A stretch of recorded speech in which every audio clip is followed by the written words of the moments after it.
예, 세 번째 테마인데요.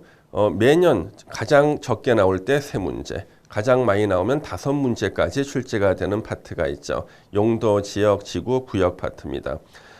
이 부분에서 문제를 틀리게 되면요, 공법 성적이 별로 안 좋게 나오겠죠. 왜냐 그러면 용도, 지역, 지구, 구역은 최대 다섯 문제까지 시험에 나옵니다만은 응용 문제가 별로 없어요. 그냥 외우면은 다 맞힐 수 있는 그런 문제입니다.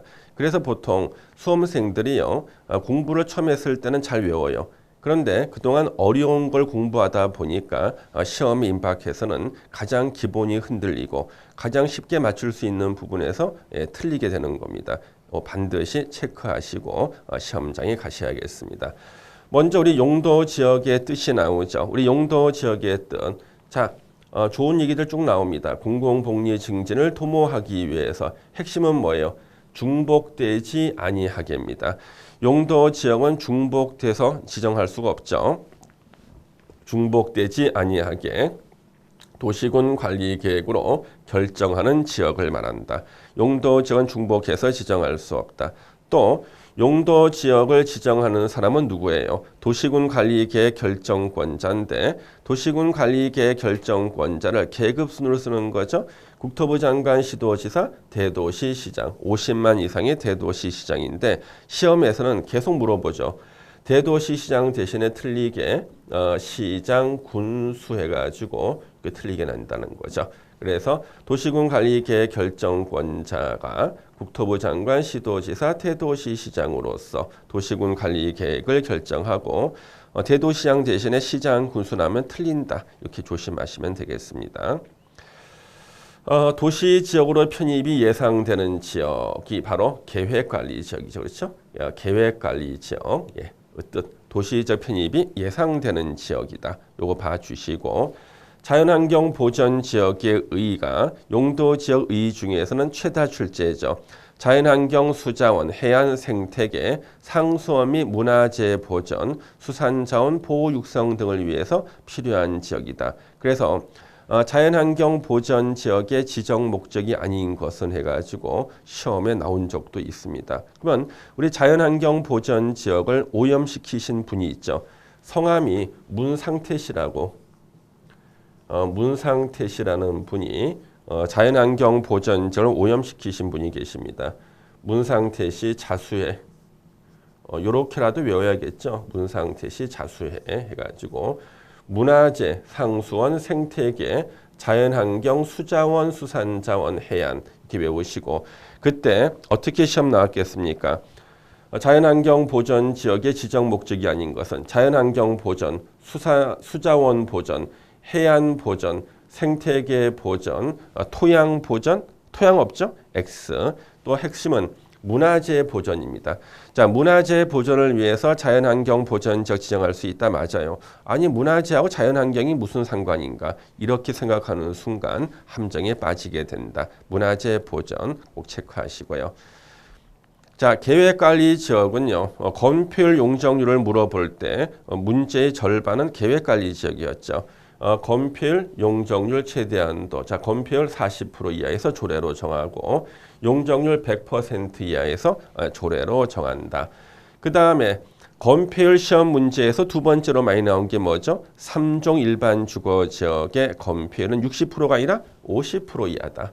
그 다음에 용적률 중에서는요, 생산 녹지 지역 용적률은 80%가 아니라 100% 이하이다. 가장 기본적인 문제고요.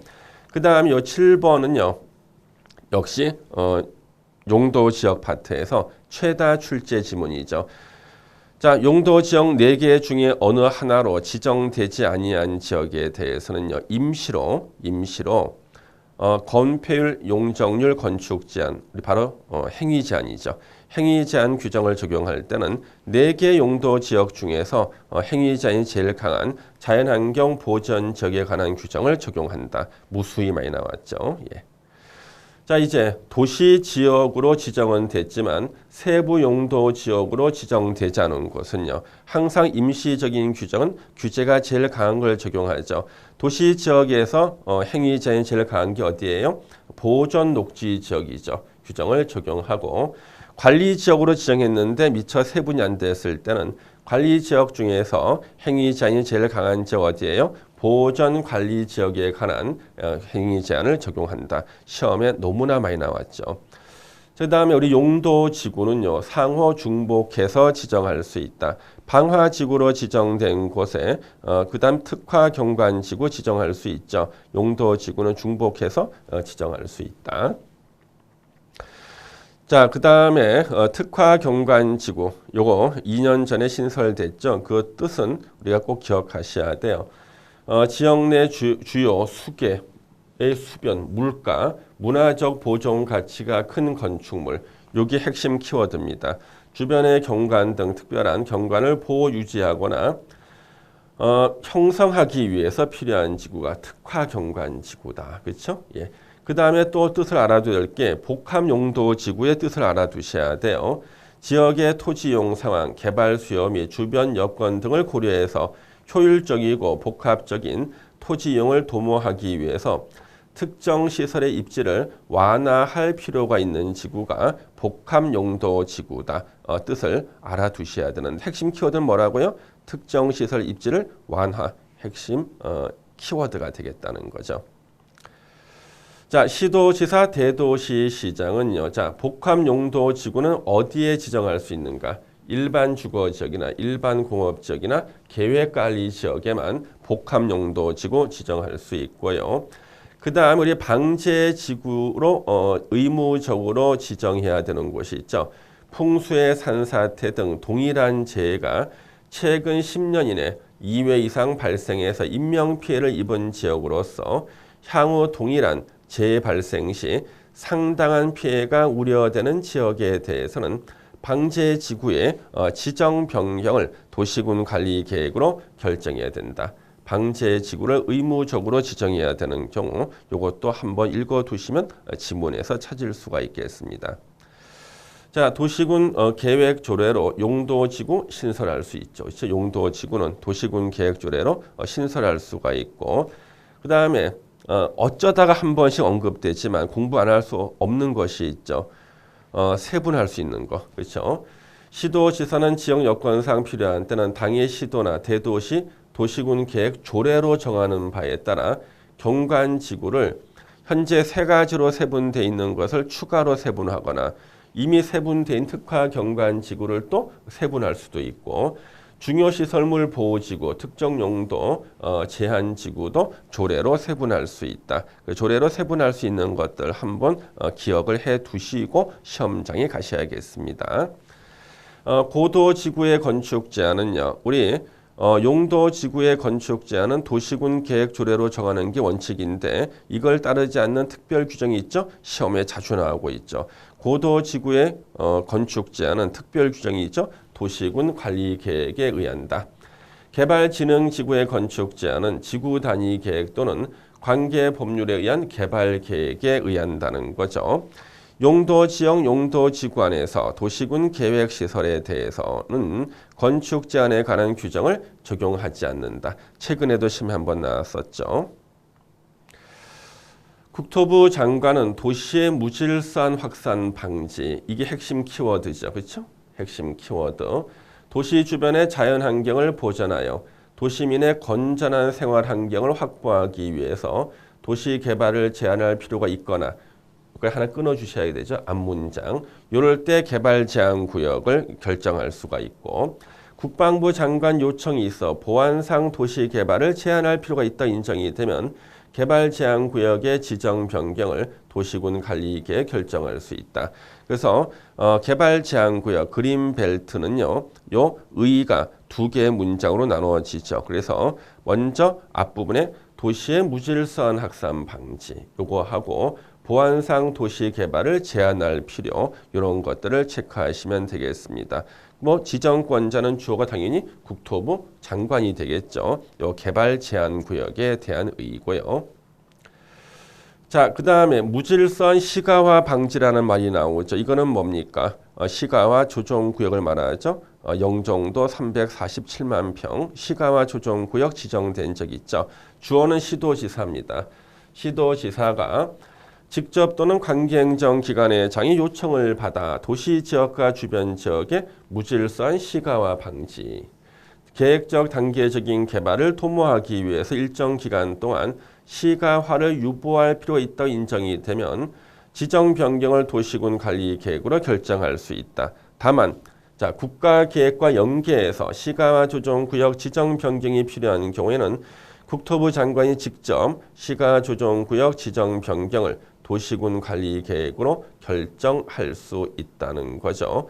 요 시가 조정 구역의 의의죠. 기본적으로 알고 계셔야겠습니다. 도시군 관리 계획으로 시가와 유보 기간을요. 5년 이상 20년 이내. 요거 시험에 4번 출제됐죠. 시가 유보 기간 5년 이상 20년 이내 기간으로 정해야 되고요. 시가 조정 구역에서 허가 사항은 있죠. 허가 받으면 할 수 있는 거. 근데 신고 사항은 없다.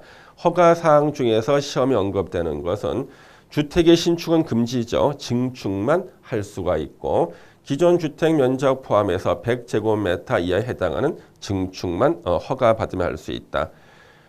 요것이 별표해야 되는 거죠. 시험이 몇 번 나왔습니다. 공익시설, 공용시설, 공공시설이라 할지라도 시가와 조정 구역의 허가를 받아야 한다는 거죠. 그래서 119 안전센터, 경찰 파출소, 도서관, 그 다음에 보건소 이런 것들, 공중화장실 이런 것들도 다 허가를 받아야 설치할 수 있다. 종교시설의 신축은 금지, 증축만 허가를 받아야지 할 수가 있고요. 공장이나 주택처럼 시가조정구역에서 신축이 금지된 시설을 근린생활시설이나 종교시설로 변경하는 행위는 허가받으면 할 수 있다. 이렇게 가볍게 정리하시면 되겠네요. 자, 이제 시, 도지사, 대도시시장이 주어인데 이것을 국토부 장관이라고 계속 틀리게 내죠. 도시자연공원구역입니다. 주말에 도시지역 안에 있는 등산 가는 산들이 다 도시자연공원구역인데 지정권자가 국토부 장관이 아니라 시도지사, 대도시시장이죠. 도시의 자연환경 및 경관을 보호하고 도시민에게 건전한 여가 휴식 공간을 제공하기 위해서 도시지역 안에서 식생양환 산지 개발을 제한할 필요가 있다고 인정이 되면 도시자연공원구역 지정 변경을 도시군 관리 계획으로 결정할 수가 있다. 이 의의를 그대로 외우셔야 돼요. 왜요? 이걸 잘라서 시험에 출제를 하고 있다는 거죠. 자, 건축물이 고도지구에 걸쳐 있을 때 건축물하고 대지 전부에 대해서, 전부죠, 그렇죠? 고도지구의 건축물 및 대지에 관한 규정을 적용한다. 하나의 건축물이 방화지구와 그 밖의 용도 지역, 지구, 구역에 걸쳐 있을 때는 그 전부에 대해서 방화지구 건축물에 관한 규정을 적용한다. 대지에는 적용하지 않죠. 대지는 불에 안 타니까. 예. 자, 여기까지가 우리 용도, 지역, 지구, 구역에서 시험에서 가장 많이 나오는 내용들이었는데요. 이 정도는 기본적으로 체크하고 시험장에 가시고 여기서는 절대 틀리시면 안 되겠습니다.